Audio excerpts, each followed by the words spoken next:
Okay, so the Spyro Creepypasta I read was short. Way too short. To a point that I might as well read another one for this video since the Creepypasta is so short. Mr. Needlemouse, written by Anonymous. He's my favorite guy. When I was younger, I loved Sega. I had the Master System, the Genesis, and the Sega Saturn.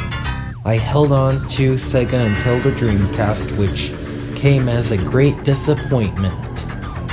Although everyone had Nintendo consoles, I was the Sega fan.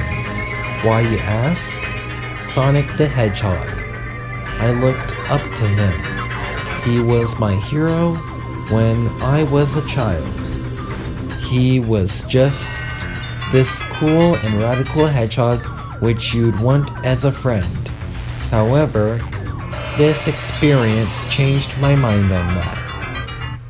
I was 16 and I was playing on my Sega Saturn when I noticed a box underneath my bed. I had no idea how it got there, but I sure was interested. There was a note attached. Sega MD 1988 console, game, Mr. Needlemouse. A faded Sega logo was on the box. I took the lid off.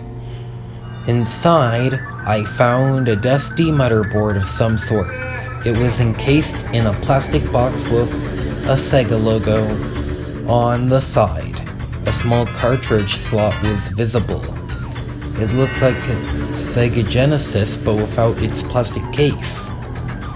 Picking the console up, I saw a small Genesis-sized cartridge with the label Mr. Needlemouse 1988 710. I plugged in the slightly broken Sega Genesis and was greeted with a message on the screen. Sega MD 1988 delay. Move to Project Genesis. Frustrated, I unplugged the console and threw it in the corner of my room. Picking up the cartridge, I realized something. If it didn't work on the broken Genesis, it would work on my actual working Genesis. Funnily enough, it worked, and I was greeted by a much different sight. It was the Sonic tile screen, but much different. Sonic had an angrier expression, more spikes, there wasn't a background, and the Sonic text was replaced with Mr. Needlemouse.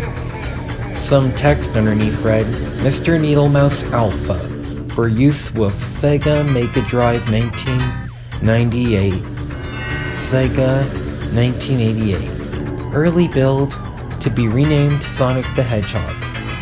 Oh my god, I found a Sonic the Hedgehog prototype.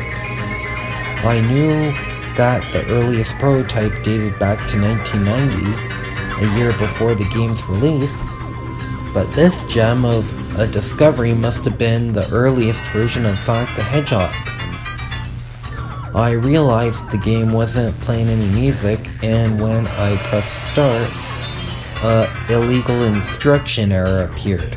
I reset the game to be greeted by another illegal instruction. After pressing start, eventually I realized I'd have to insert the level code to play the game. Luckily it worked, and I was greeted by this: Green Zone, Water Zone, Marble Zone, Star Zone, Sparkle Zone, Clock Zone. I chose Green Zone, expecting an early version of Green Hill Zone, and that is what I got. However, this was much better. The music was slower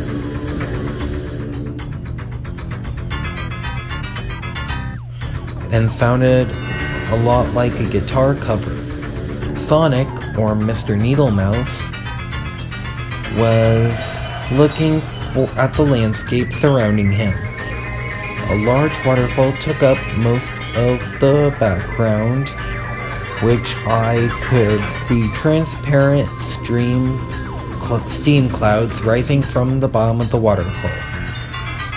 The level looked a lot like a Japanese steam garden instead of a tropical paradise seen in the 1990 demo of Sonic.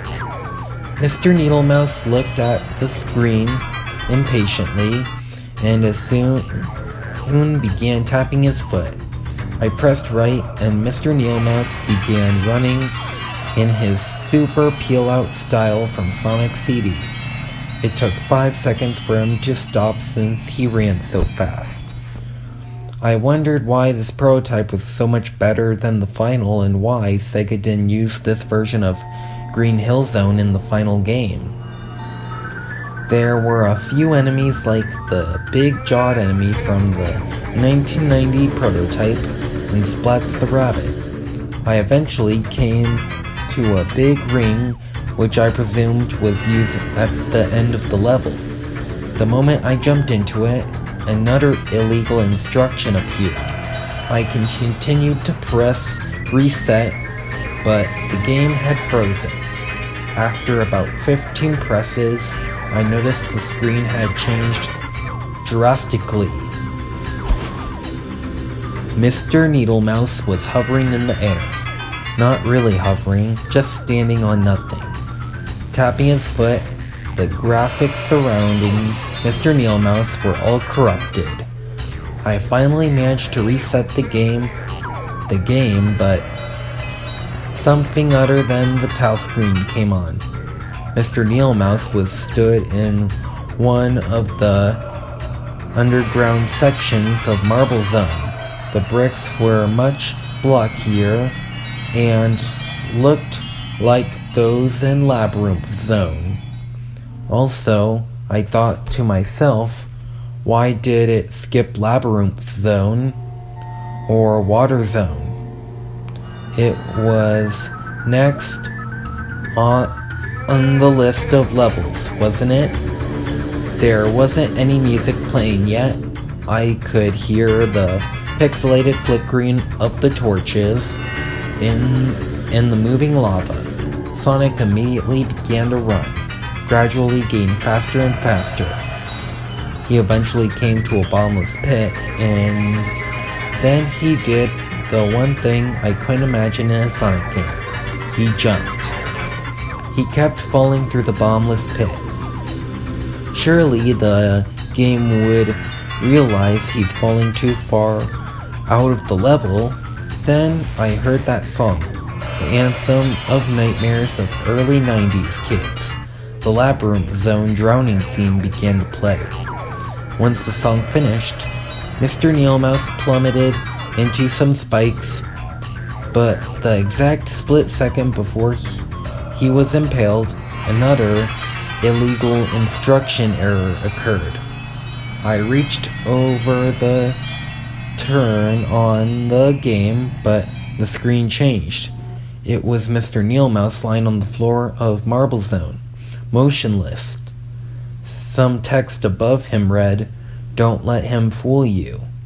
But I already realized he had already fooled me.